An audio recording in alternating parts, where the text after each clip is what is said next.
Hey guys, it's Celine, back out again because I have a 2 more update. It seems like I am actually out of the slump. Not promising anything, but I may be back for a bit longer, That is candied ginger in there, which I put in my coffee, along with the syrupy stuff that goes with it. I love that in my coffee. So, second cuppa, not too strong. It is like early afternoon here, 3rd of October. I brought out my orange bits and pieces. Can you see that? No, you can't. Like this maybe. And skelly on this side, nice and small like that. I love them. I actually put, this came from the shop with the same kind of fastening that this has, which is like a pin that goes through your ear with a little sort of a knob on the outside that you just push on. Only you have to be careful because a lot of the times they don't really fit very well. So I actually cared enough about my skelly here that I changed the whole fastening to the actual ear hook that is on there now. So that's much more secure. I always like to have the hooks. I prefer those way over, over these kinds of systems. It depends how well they're made, really. So there's a different, this one has the round little hood that goes over the pin, and then there's the old-fashioned system, which is like a flat circle with a hole in it that goes over the pin, and then there's 2 curls going like that. And if those 2 curls, you can actually push them together a bit, and then they're tighter, I found out. Earring information, okay guys, it can be crucial. I have lost, I do not know how many earrings, and I'm not going into the whole situation with face masks, okay, over here, and then pulling them off and then disappearing earrings like that. Very sad situation there. You're not here for that, I am not here for that, but I just needed to say that, okay? Sun's coming back out. Lighting will be, on and off like that today because there will probably be a bit more rain. Also, I can't tell, of course, beforehand. It has been raining a little bit on and off this morning, and it looks like it's finally cooling down over here. The weather is finally starting to acknowledge that it's October and it's going to be autumn no matter what anyway. So, yeah. So I've been having issues over the past couple of months. Actually, it's been nearly all of 2023, I think, where I was involved in all sorts of things that were really personal, that were affecting me very deeply in ways that I couldn't really talk about properly. So it has taken me a long time to, manage making any kind of videos really for my channel. So that's why you haven't seen me as much. And then I come out a couple of times and then there's another problem and I have to deal with that again. And then I'm gone for another week or two, like that. That's how it's been going. So I'm sorry about that. Then again, it's free content and it's not supposed to be that important anyway, except that I find each time that I really enjoy coming out and talking about the things that are on my mind. Once I actually have, something that'll work for me, something where I can make sense of whatever chaos life is throwing at me, so yeah. My tarot cards have definitely been helpful. Again, this morning as well, I did a massive, like a spread, which I am not going to share all the details about, but I got this off the internet. It's just basically a spooky spread. If I go like this, maybe it'll even focus so you can see what that's like. I think it's from Pinterest or some such place or somebody's website. They're all over. There's like thousands of these. And sometimes I just scrounge around in those and print out. I make a Word document where I print them out, you know, in like a small size.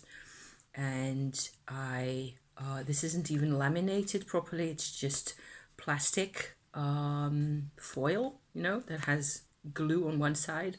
And I fold that around and it actually works, you know. And this lives in my phone, because it turns out this spooky spread here with 7 card positions is fast becoming my favorite spread ever. I don't know. It's got all the vibes and it's very simple, and it's still got 7 cards, so you can do this with, you know, on the fly, on the road, anywhere. If you just brought a deck, whatever type, you know, you can get some kind of a assessment of my situation, is what I tend to be looking for in these kinds of moments.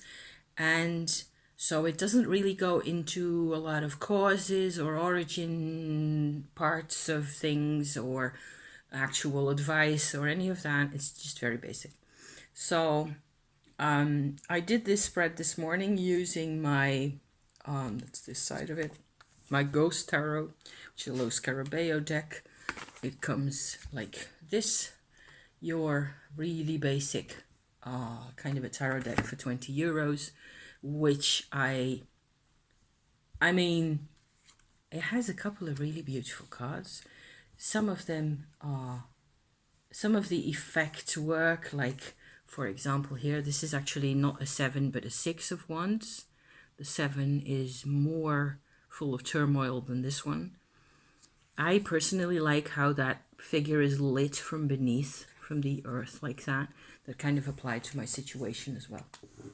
So, I've been using the spooky spread and the ghost tarot, and then I have developed the sort of a challenge part of the spread on the other side into a Celtic cross, where this is the middle, this is the Ace of Cups in the Ghost Tarot, and that is the center position in my Celtic cross there. And it all really made a lot of sense. I suppose it is always a question of making the time, making it work for yourself. I don't know. I just managed to make this work, and it often happens to me with the spooky spread that I find it just, you know, it gives me a couple of decent spread positions that I can actually recognize in my life, what that means in my life to have that card over there. And then if there's any questions I can develop from that on the outside or to the side, you know, and then the whole picture confirms what I already knew, basically, which is what I tend to enjoy when that happens, you know. So it's like I have been, so in terms of Tumo, okay, we're going to go on to the whole Tumo situation here. Was I talking for 8 minutes? Jesus. I was talking for 8 minutes about more or less nothing at all. There's been a lot going on. Tumo and spirit work, if you like. So in the physical and in the non-physical, it turns out is what I have been absorbed in. That's where I was all this time, you know. I was just gone into spooky country completely. And a lot of it is actually a lot less with my demons that I keep talking about. It is a lot less about the attributes for me. Okay, it's very personal. Every step of this whole story is very personal to myself, and everybody's got their own way of doing things. For me, the whole spirit work, and I alternate that with demon work, meaning more or less the same thing. It is a lot less about the attributes and aspects and qualities and things of that nature that are attributed to demons in the literature than it is about some of them apparently making sense to me in all sorts of very new ways. So I've had to deal with that and figure out why Leviathan is suddenly a part of my life. Turns out that was always there. And what it does in the end, what I'm finding out that it does, is that this is, instead of like having a religion where you believe in a couple of basic concepts and where you're actually in alignment with a large group of people often, which is what religion tends to mean for a lot of people. It is, I have the same religion as my parents or my cousins or the people in my town, that kind of thing, where there's a certain mindset that is the same for a lot of people, or at least that's what it looks like to me. Of course, if you go into the close detail, it will never be the same for everybody, but that's what it looks like on the outside. And I think that's what a lot of people enjoy, if you want to call it that, about, churches and temples and mosques and things like that, is being together with people in a spiritual context. So this demon perspectives business for me isn't so much that as it turns out that it is a map of the world as I have experienced it. And each of the spirits, so to speak, has a perspective on the actual map. And together, I need these perspectives. So I need an earth-based perspective. I need a water-based perspective, which is what Leviathan is. Well, water, okay? And for the 4 elements or the 4 directions or however you want to look at that. And so I have started from basically Goetic demonology, which is a kind of a classical European approach to these things, and then encountered other methods, and that is where it all ties into Tumo, and it suddenly became 20 times more complicated. And this whole thing about this being a map of the world is something I only realized yesterday. So, because I was constantly looking at my figures and my little paintings that I was making and my descriptions and my sort of visionary experiences that I was having, on and on and on. Every week or two, there was something else going on. And all I could do was just keep running and keep up with what was happening. And me not having a clue here as to why, but it felt really good to be paying attention to these perspectives, to the earth-based perspective, and it gave me much more of a sense of self-acceptance, compassion towards other people and myself. There's a whole world in there which just keeps pulling me in. So this has nothing to do, I think, with devil worship. If that is something you're afraid of, that puts you ill at ease, or that frightens you, or that you find distasteful, or any of that, this has nothing to do with necessarily worshipping any. I treat them, to the extent that I meet figures in their spirits, like I keep saying, I treat them as I like to be treated myself, with understanding and compassion. And is there anything I need to do for you, or is there anything you can do for me, mutually, just like that. So the thing is, there was a comment in a video of somebody else's at some point, I think, or one of mine video, I don't even remember, a couple of months ago, where somebody pointed out the Tibetan approach of Chöd for working with demons in a therapeutic manner. So where you're actually having an energy exchange with a part of yourself that has become demonized. Okay, so then you go suddenly from the whole reasonably comfortable and intellectual exercise of the Goetia with the sigils and the you know, whatever you like to do, make incense for them or whatever I've been up to, making pictures and drawing and even having, you know, like visions or in path working, like quests and things like that. From there, I just sort of went through the hole in the floor and into what was suddenly incredibly personally relevant for myself, okay, in my life. And then we went on holiday, and my husband, it turned out, had his own sort of a portion to do in that respect. And I had just sort of figured out how the Chöd, as that is called, works. So we went through that with him as well, and it was just so complicated and I just kept taking notes and journaling left, right, and center to keep the story together, keep all the information, because it was literally raining information all the time, every day, you know. So I was like trying to keep up with my journaling, with all the things and all the different parts of my books and things where I keep track of this kind of stuff, because it was all really interesting also. And I suppose there's people who go through this kind of thing without any journaling, and good luck to them, I say. And it's just not my style. I want to be able to read back a month later. Turns out that that's also what I did, and it's Mercury retrograde in my birth chart, has a lot to do with that. I realize now that that is by now also 3 weeks ago.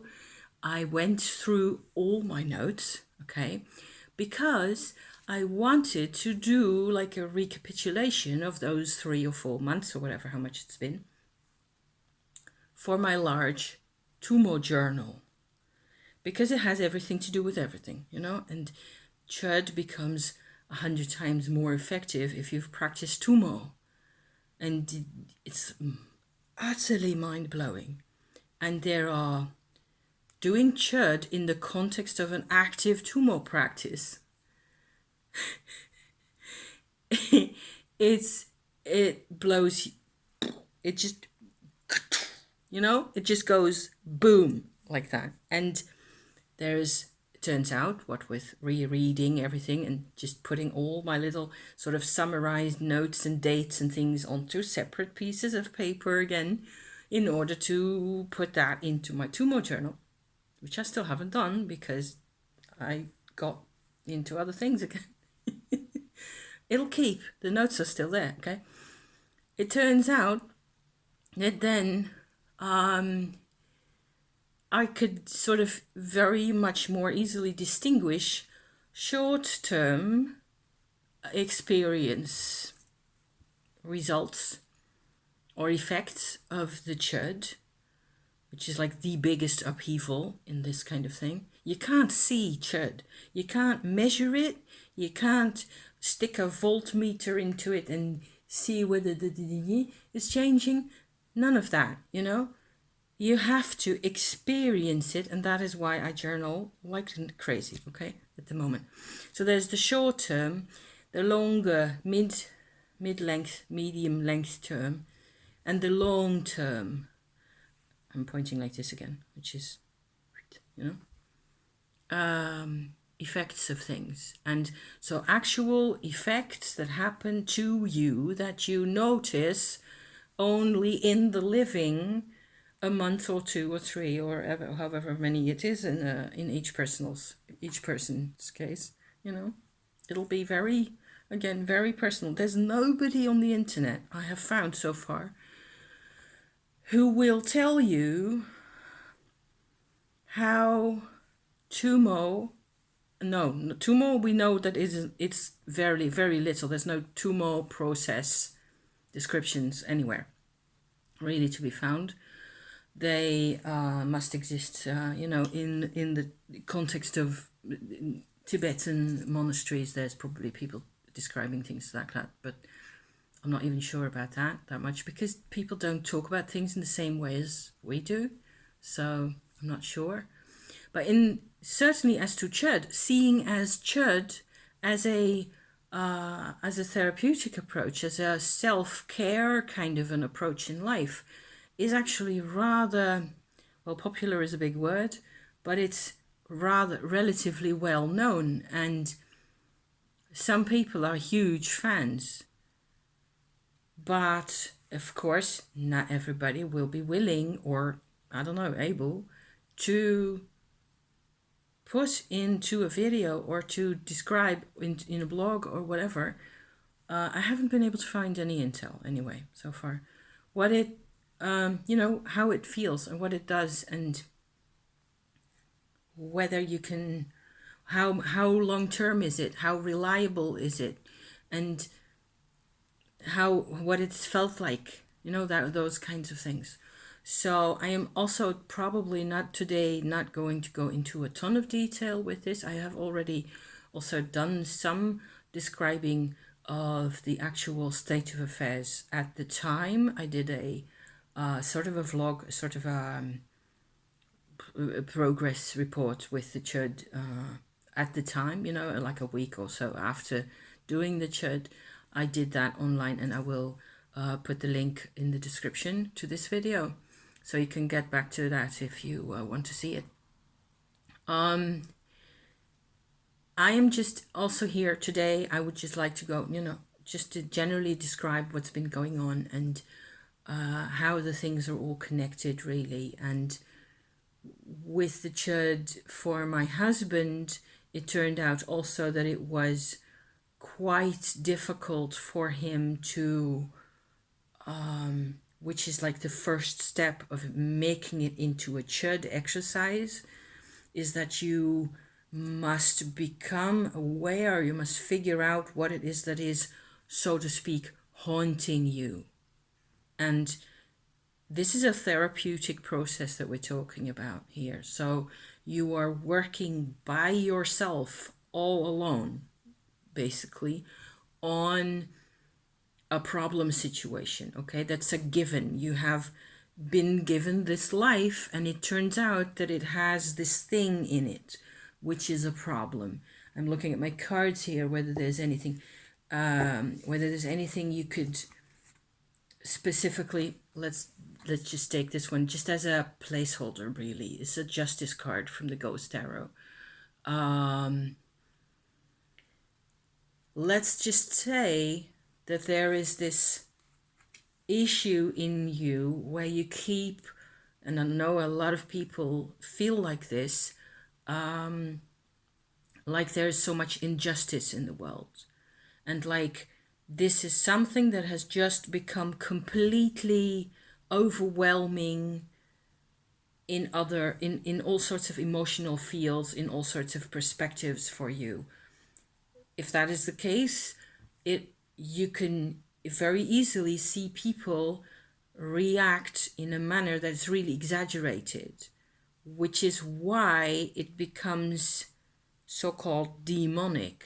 It isn't really about justice anymore. It is about an idea of, often under the surface, retribution, taking back energies. There's a vibration in the whole of the human world, I think, that has a lot to do with what is justice really, and that people seem to be getting a fair treatment, but they're not satisfied, and so on and so forth. So without going into a ton of detail, because this isn't something I was really planning to do that much, just imagine that you have that kind of an issue. There's some kind of an issue that just drags us along, that just keeps, for me it was fear. Okay, I had huge fear, huge anxiety that I never dealt with, I tried dealing with it over the past 5 years on YouTube. You have seen me do that a lot of times, figuring out strategies to not have anxiety control my life. Actually, that's the key always, is when does it control our lives? When does it really determine what we can see and what we can't see, where we can go, those kinds of things. And it makes it really like a compulsion often. There's a lot of compulsiveness, obsessive compulsive, that kind of thing in a lot of us. So that was certainly the case for me as well. And then the difficult thing with the chöd, I find, and that was also with my husband, like I was trying to tell you about, is that you have to be able to be in the situation where you can feel the thing and sort of describe for yourself the thing that is bothering you, and also make yourself be so quiet and calm and peaceful and receptive that that it is possible for you to visualize the figure, as it were, or the separate characteristics, set of characteristics of that compulsion, separate from yourself. And with my husband's chöd session that we did, that was actually the trickiest part, because I could see by then, it took us like an hour and a half or so for him to be able to sit the figure, this dominant, striving, in his case, workaholic, obsessive kind of a part of his personality, really, to sit that in front of him, opposite him, on a separate pillow, and him being on this side and experiencing his life for a minute without the compulsion being inside him and directing everything he does all the time. See? So there's a possibility where there's like, that is a process in itself. I think that's nearly the most important part of the process. And getting that to separate out from us, to sit on the pillow, so we can be calm and more objective and more emotional at the same time, and experience what life is like without the millstone, without the compulsion, without the pressure. If this is what you need to be doing, then I recommend Chöd, but it's a lot of work, and yeah, so yeah. I still have some lovely coffee here, so let me finish that.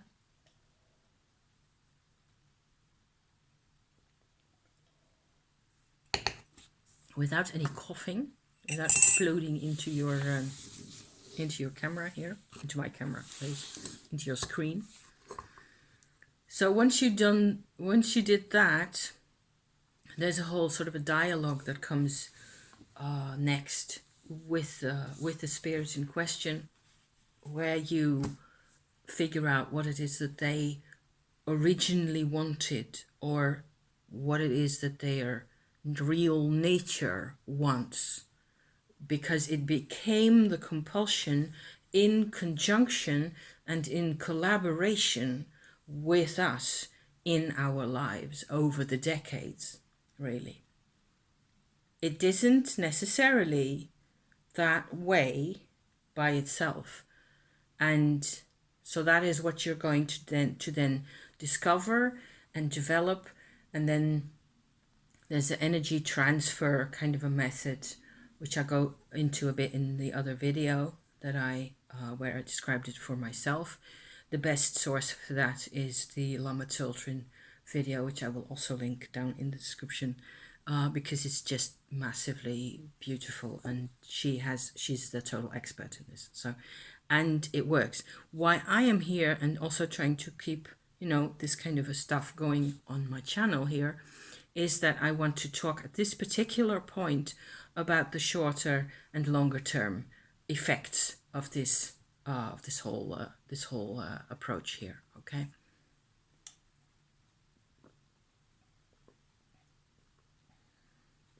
Slightly less hot water that I need for my tonsils, because there's that also. And I thought I was going to be talking about that today. Turns out this is also quite important. Short term, feeling. So having done, I'm going to jump a section of the process here, okay? Where we finished the process. The process, if you want to know everything about it, find Lama Tultrin and go from there. I have done a description of my own experience at the time, which is my, previous long video about why Chöd works.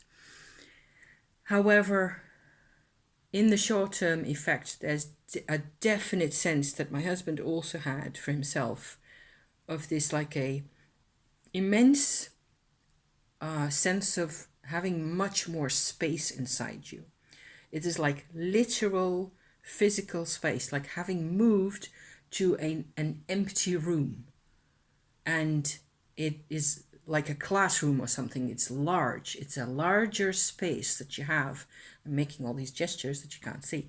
So he really like a visceral sense of having massively increased space, where apparently a lot of this tension that was there the whole time has gone basically. So that is short term. That lasted for 2 days or so. The second time around I did it, it was a bit less noticeable, or it was a bit different somehow, but it was more or less the same kind of effect. It will be different the week after or 2 weeks if you do the same thing with a different kind of a part of yourself. The effect will still feel slightly different because the part that you've addressed was different. I hope that makes sense. It's kind of abstract. It's not painful to do, and it is also not painful afterwards, but it does feel maybe like healing or recuperating from an illness. That's a bit the effect. You feel loads better, but also quite tired, and there's more room for everything, and it's weird and kind of echoey and generally strange. So that's the short term, all that, okay? Then for a sort of a period of probably very different type of period for different people. For me, it was at least a month or so, what with having also going on holiday and then all sorts of troublesome other issues with, our trip and all the things that happened and being seasick and whatnot. It was not so easy, and that was a massive... I have a little fruit fly here, which is constantly bugging me. I had fruit flies, okay? It's the end of summer. It took me quite a long time to start noticing that there was actually a longer term effect. A longer term, which I still find really hard to describe because I'm still in it. I'm still in the process. So that is how impactful Chöd really is. It takes literal months to get a handle on who lives in this head nowadays, because I was used for 57 years. I have known no other reality than the one with the compulsions, right? The fearfulness and all the rest of it. And the anger and the resistance and the helplessness and all that kind of stuff. I have known no other reality. So readjusting and finding the different reality that is all here, really, that is quite a process. And I do feel that I have a lot less anxiety. What I still have is insecurity. It's not the same thing. By a long stretch, it is not the same thing. Insecurity comes out a lot more easily than it used to, and it is also less loud. So I don't get angry or upset as easily, but I cry more easily. So the expression of my emotions has shifted quite a bit like that. I notice now that I'm actually sitting here and thinking about it. So these are all sort of my results for my husband, it has been more along the lines of dealing with his pattern in life is having a job that is very demanding, where he's got endless responsibilities and endless, crowds of people expecting expectations the whole time, that he has to face up to. So it is very easy for him to continue on interpreting the the expectations as the obligation that it always was, whereas in actual fact it is pressure, which isn't the same thing as an obligation. He doesn't feel, he still feels the pressure, but he doesn't feel like he's in a constricted, like an armor anymore so much. He's much more free as a, also to express himself, also to say, for example, occasionally, I'm not doing this today, or I am going home to my missus, things like that. To claim, he's slowly even, claiming time for himself, free time, a bit more. And that's noticeable. It's absolutely there, and it's absolutely different. So what with our, relationship already being all over the place, it's actually really good, and we enjoy each other's company that much more.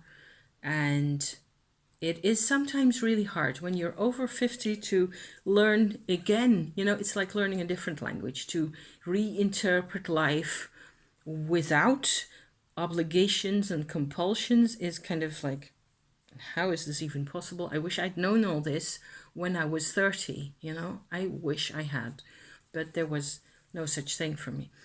And so in a recent couple of days, and so like going back to last week, actually, I have my issue that I keep having for myself is that I have still got sometimes recurring headaches, which is like a karmic thing from my my ancestors going way back. Both my parents and my grandparents, all of them had migraines and things like that. So in that context, I'm actually rather lucky. However, for me, there's a connection between headaches and menopausal, which is also part of the whole spiel here, changes, and my lymphatic system, which especially on this side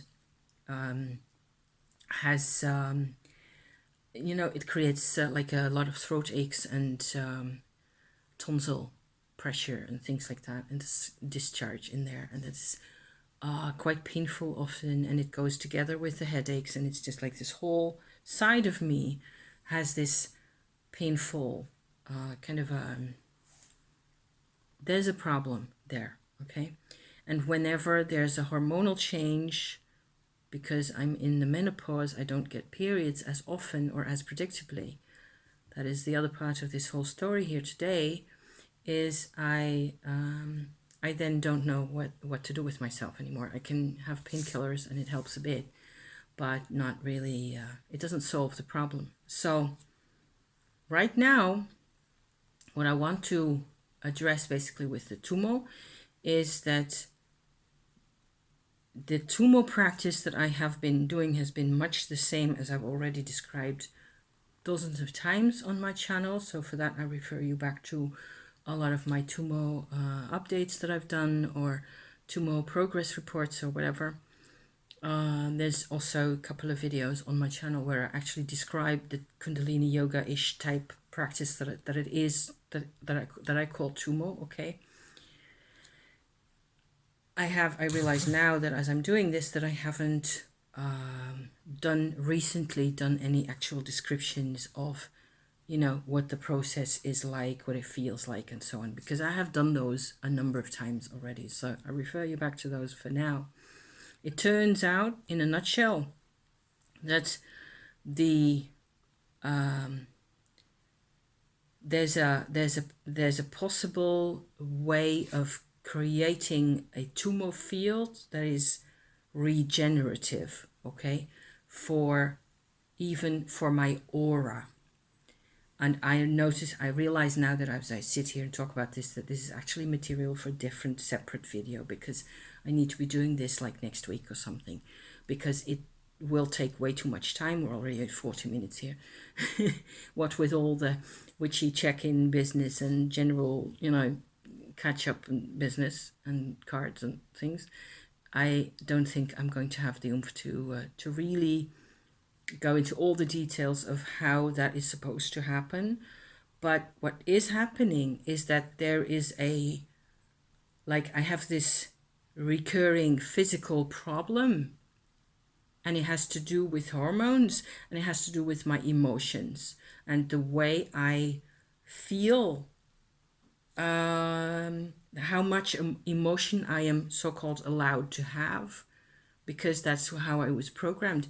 I was actually viscerally and vibrationally programmed, it turns out, by the past. Anybody, not one individual person, not like only my mother or only my parents. It is a history that I have inherited, just like everybody else has inherited a body that has probably all sorts of things going on. And what I'm saying is that what I'm trying to say here at this particular point is that we have our physical complaints, our pain or our issues with a particular vibrational, particularly organs or nerve damage or whatever have you, physically, okay? And then there's a vibrational side to that and an emotional side. And that is what I have been investigating. And I am finding that as I do my Tumo process, my practice to try and repair this field actually outside of my body, like out here in my aura, I have been engaging in a specific kind of a field to help repair this part of me, that each time it is like I have to find the solution to my problem, not in the area that feels the problem. So my headache, I can put 10 kilotons of Tumo in here and nothing changes, because that's not the origin of the problem. So more and more with all these studies and practices and approaches, what I'm learning is to keep searching wherever it may take me, okay? And sometimes it's a very long road from one thing to the next, to the next, to the next. Keep finding, keep searching new approaches. I had a rather nasty neuralgic pain phase in the late springtime, which I have managed to completely overcome with my Tumo. It took me forever, and it's not like it's completely over, but it has become very easily livable by now. It's okay to the way it is, and at this particular moment I have no issues whatsoever. But this whole right side of me, it is like my aura on this side was eaten away, and I had no self-protection in there. And what I notice now that I've been engaged in repairing this, as I walk in the street to the supermarket, I notice that not only do I feel a bit safer on this side, so it feels safer and not so difficult, which I normally ignore. We always ignore the things that we can't fix right away, don't we? At least that's what I do. I also feel that behind this protective, little shielding that I have here, I have a new perspective on things. I am able to see the world or my life or the day in a way that makes a new kind of sense to me. And that's fun. That is just You know, like, wow, bonus. So not only am I fixing something that is just, it just kept pushing at me. I hope one day to be able to report to you that the whole tonsil issue has been completely resolved. Wouldn't that be something? As I always say, you know? Not yet. Not immediately. It doesn't work like that. All of this is, you know, don't hold your breath. Don't hold your breath. Okay? So, that's where I'm at this particular moment. I had lots of fun with my cards. This was my daily self-care card in the Tarot Misha, the also Los Scarabeo cheapo deck from years gone by. The Empress is that. So that was like a signal, you're doing okay in terms of self-care. If I get Empress, I think I should be okay in terms of getting life force to come to me and interact and things. So yeah, I feel that way. I also have pulled Mushroom Spirit, is it? Oracle? Yes. It's over there on the table, so I'm not going to get up and grab it, but they're beautiful cards. And they were along the same lines. Everything I pulled just made perfect sense. So, here's hoping. I'm seeing there's a bit more sun and it looks like it's dry, so I'm going to go for a walkie now. 3/4 of an hour. Thank you so much for watching. If you lasted this whole time, I salute you. I thank you. I love you to pieces. Be safe. And I will be back out, you know, I just show up. Whenever I have something to say. Okay. See you next time. Thank you for watching, you folks. Bye-bye.